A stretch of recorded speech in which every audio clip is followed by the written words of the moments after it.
My friend is from Bangladesh, a country where mystical phenomena are taken quite seriously, especially by the older generation. He told me this strange story that remains unresolved to this day.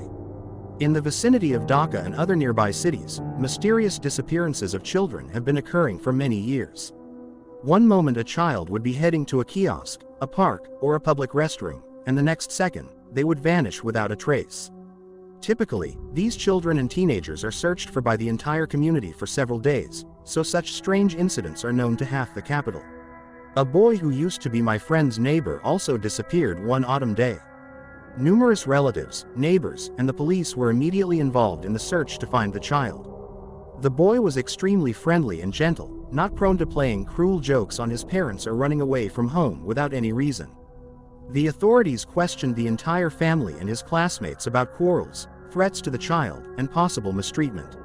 Law enforcement officers discovered that the child was doing well in school, had many friends, and was well liked by his teachers, just as his family was immensely proud of him.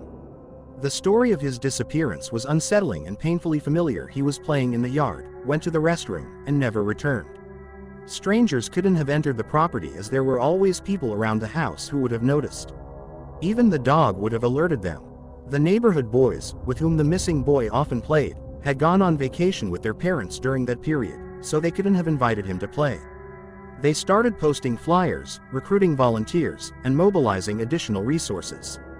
3 days passed. On the 4th day of the search, the boy was miraculously found in the exact same spot from where he had disappeared.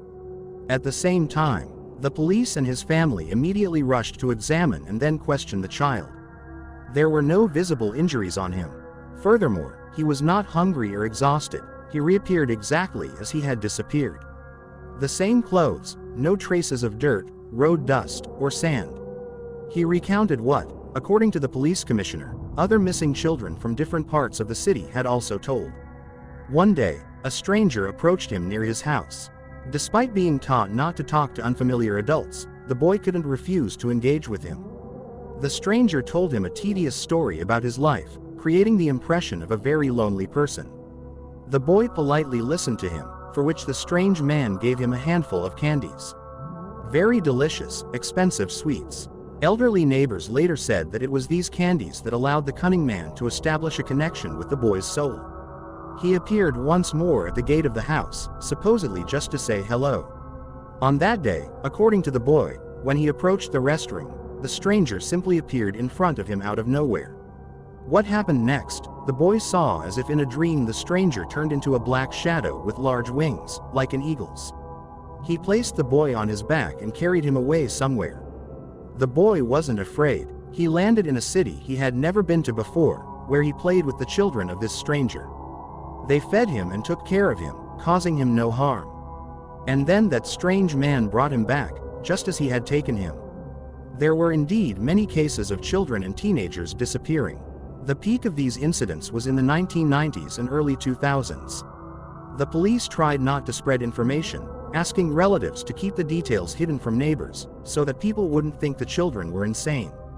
However, this did not help save their future. Many of the abducted children indeed lost their sanity shortly or a couple of years after the incident. Local residents believe that a demon fed on the souls of innocent children in this manner.